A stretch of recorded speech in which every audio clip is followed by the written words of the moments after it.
This poor woman was just riding home on the L, minding her own business, and she was doused in gasoline and set on fire.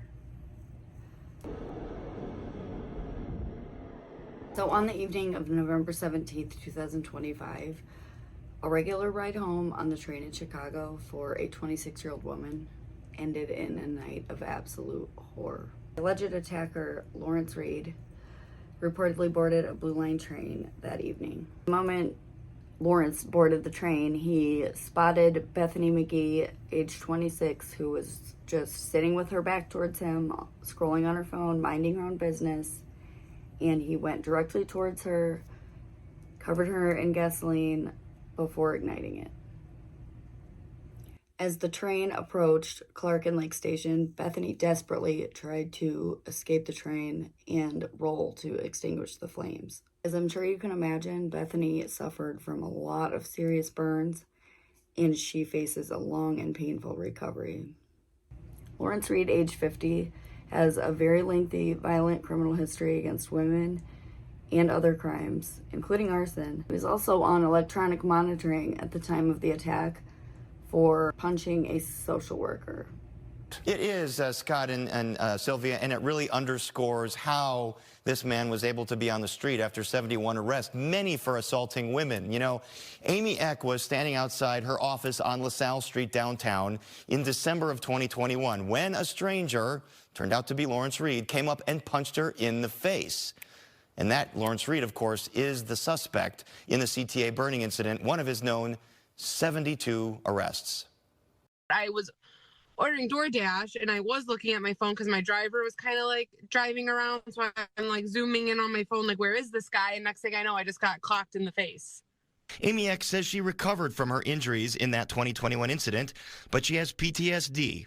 So the feds stepped in since the train is a federal system, and they charged Lawrence Reed with a federal charge of terrorism, which highlights the public and violent nature of this crime. Here, my name is Chris Salmon. I'm the special agent in charge with the ATF Chicago Field Division. As the U.S. Attorney mentioned, on Monday night, a horrific act of violence occurred aboard a CTA train at Clark and Lake. A 26-year-old woman was deliberately set on fire by Lawrence Reed in an unprovoked attack. The victim in this case is in critical condition, and our prayers are with her, her family, and everyone who was affected by this unimaginable tragedy. The evidence in this case will be processed and examined at the ATF National Laboratory in Maryland. Finally, let me say this. Lawrence Reed had no business being on the streets given his violent criminal history and his pending criminal cases.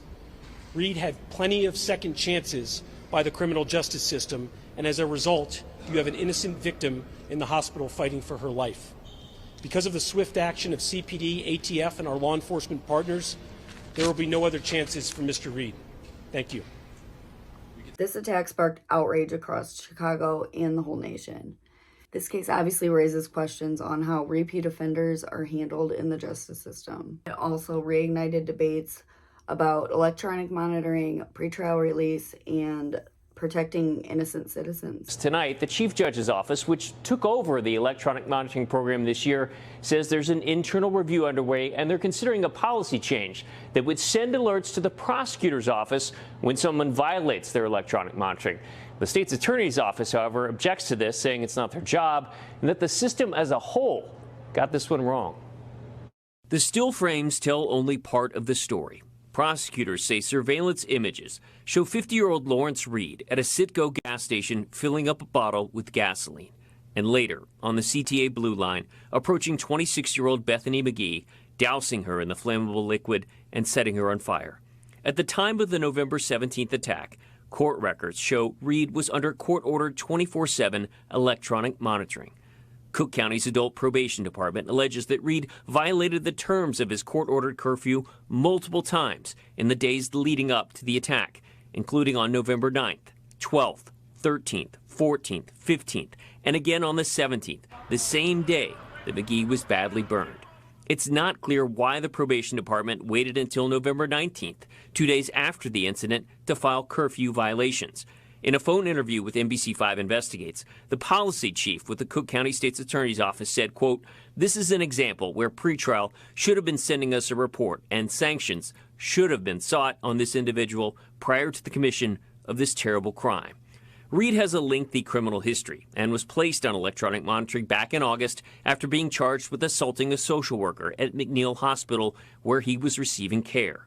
In a separate statement issued Tuesday night, the Chief Judge's Office wrote in part that we are reviewing all actions taken in this case to ensure procedures were followed and to identify opportunities for improvement. This attack was not only an assault on one person, but on public trust. It raises urgent questions like, are current monitoring systems effective? And how do we balance civil liberties with public safety? And how can cities better protect everyday commuters? When we step onto a train, which I've stepped onto that very train many times, we trust that we will get to our destination safely. On November 17th, 2025, that trust was shattered. This tragedy reminds us that safety depends on vigilance, accountability, and compassion.